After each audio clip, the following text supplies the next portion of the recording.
Hello, everyone, and welcome back to DCM Doritos Connections and Mountain Dew, your favorite local video game talk show. I am your host, Howard Miller. I'm your co-host, David Scrivani. We are doing an internet,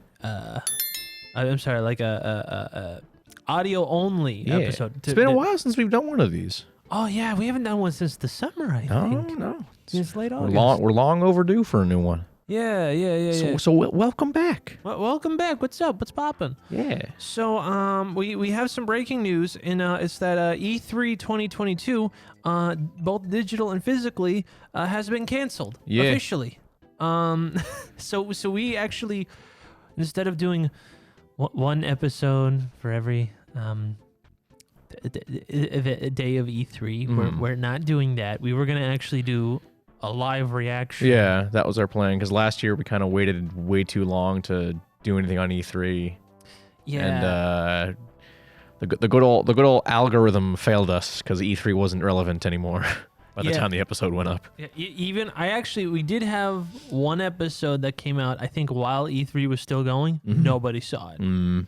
Yeah, so we figured, do it live, get clips out of it, whatever. Yeah. But looks like we're not going to be doing that. Maybe they canceled it just to spite us, just to make sure our show isn't successful. Yeah, we get five subscribers, and all of a sudden E3 goes up. Nope. Shut it down. Shut it down. So I have the article right here by IGN, written by Rebecca Valentine. Gotta give shout outs to her and her ugly cartoon profile picture. After previously canceling its E3 2022 event in person, the ESA has now informed its partners that there are now no digital event or any equivalent this year, meaning E3 2022 has been officially canceled. Now they stopped the physical because of COVID, which, that's understandable. But apparently they're going to regroup and come back larger in 2023. Now now, first of all, I am happy because E3 as an idea, super dumb. Saving every single game release for one weekend. That's like remember when COVID started and every week was a big video game announcement? Yeah. Every week on the week, right? And it was so nice, right? I actually knew what games were coming out. But the moment that it's like, oh, hey, we can kind of do some more stuff. E3's back. Guess what? Doldrums. Months without any big video game announcements. So, and guess what? E3 happened. Every announcement happened. I forgot pretty much all of them. Yeah, I don't think there was anything really interesting at E3 either. I mean, I can't remember if there was, because they were either all forgettable or just too many.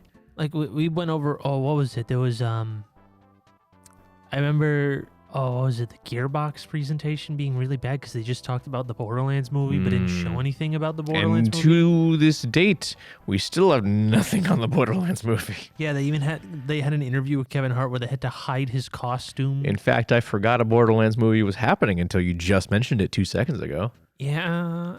And I texted you this last night. Even though they kept plastering that same game over and over again, I also forgot that Tiny Tina's Wonderful Dungeon even came out last week because, Yeah. And I don't know, but on the other hand, I guess we do lose out on some of the charm of hey, cool, big weekend. Yeah, that is part of the fun of it. Everyone's excited for video games and new games being announced, because I feel that's kind of the whole point of E3 is to announce new games, I suppose. Yeah. And who knows what's coming down the pipeline. I mean, after April 5th, it's not going to matter, because the only game that will exist that will matter is Lego Star Wars: The Skywalker Saga. Yeah, so you know what? Maybe it's for the best E3 was canceled. Maybe it's for the best, because why would you even compete at that point? Just cancel video games for the rest of the year. We don't need any more video games to ever come out. Just Lego Star Wars: The Skywalker Saga. Exactly. So one thing I do now E3 is kind of weird because Sony never shows up for them anymore. No, they usually save it for the state of plays. Nintendo technically isn't a part of E3. They just plan their thing around E3. Yeah. Like the E3 plans around it. So So like that's already two of the biggest game companies just not even bothering to E3. Mm-hmm. So like they're fine, but I'm just wondering. It's like, well, what about the Namco Bandai? Are they gonna have like a big thing? What about Capcom? What about Square Enix? What? Because I also mentioned I don't think Summer Games Fest is canceled, so maybe we'll do a live reaction to that. Got to shine some light on the indie games, because that's. I've been playing more since Dr. J broke out of prison to beat me with a stick to play more indie games. I've been doing that. Yeah, she's been on the run ever since breaking out. That's why we haven't had her back on the show. Yeah, blame her, not me. She should have broke the law. There's a warrant out for her arrest, so hopefully soon we'll. Oh no, we'll there's another one in Rhode Island. There's another warrant too. Oh, that's news to me. Yeah, so she's gone that far. Okay. Yeah, Interesting. Yeah, we got to have Vegas odds on when she has a warrant in every all right. But this is really like super surprising. Mm-hmm.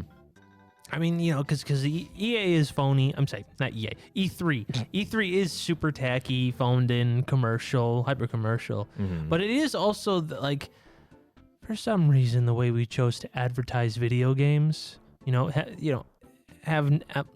like you've noticed this too, right? In the summer, nothing comes out. Nothing comes out in the summer. It all comes out either in the early June or late May at the most, right? Or holiday, because we gotta get those holiday sales up. Well, yeah. No, I was about to get to that. And then from September onward, everything comes out. Mm-hmm.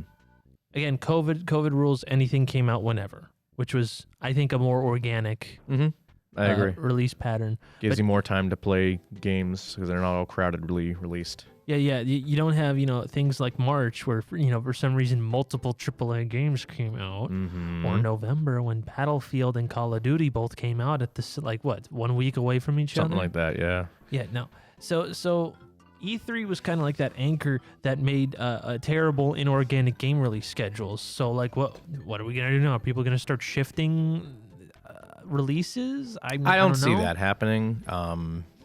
I think they're gonna keep on. I mean, if it does end up happening because E3 is canceled this year, we probably won't know anything about it.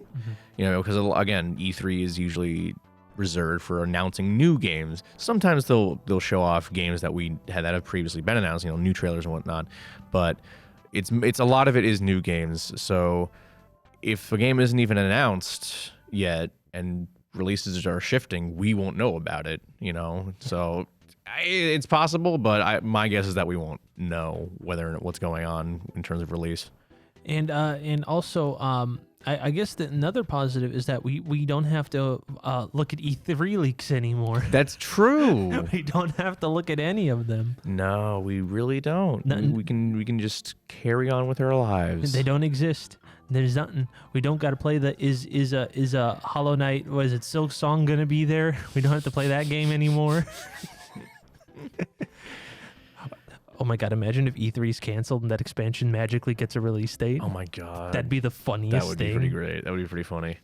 But yeah, so Summer Games Fest will probably live stream that. Mm-hmm. I kind of said all I wanted about E3. It's kind of shocking, but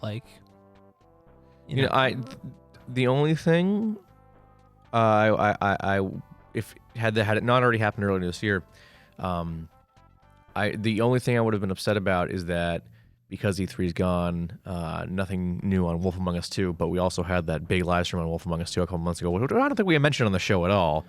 Yeah, it kind of, we have the weird timetable with our production, and that just missed it, which I guess we can bring that up here, because that's another good point, right? Is I like what they kind of did. What if just every game studio, just once a month, just one game studio just does their own little hour. I like that idea. Like an hour-long presentation. It gives them more time to talk about what they're doing, aside, other than 5-10 minutes that they get at something like E3. Yeah, and along with that, they don't have to rush anything. They can just do it whenever. So they don't have anything for June. They're not on a timetable or anything. Yeah, they can go well, if we wait till August and do one in August, we'll have more stuff showed off. Yeah, because if you remember, what was it, Bandai Namco? It's obvious they didn't have literally anything, so they showed off trailers for a Demon Slayer game that was already previously shown. Then talked about one of the new Dark Pictures game for 20 minutes. Maybe I don't even remember. I I think I missed that one. I think we all missed that one. I looked up an article and I thought they were punking me with Oh. like one game or like 2 games that were on there, and I was like, oh, and it kept scrolling. I'm like, oh, god damn it, I have to pay for this, pay for the article or something. Ugh, then I looked gross. up another one because I thought I had to pay for it. And then I look, no, it was 2 games for a half hour. All right. It was 2 games. I had no idea. So anyway, we could just hope that game announcements are more organically coming from this. I think that would be better overall for everyone. But it doesn't matter because it's coming back in 2023 anyway. Yeah. So Not if we have anything to say about it. that sounds like an idle threat. And with that, I'm ending everything right now. All right. Goodbye. Bye-bye. Bye-bye. Bye-bye. Please don't.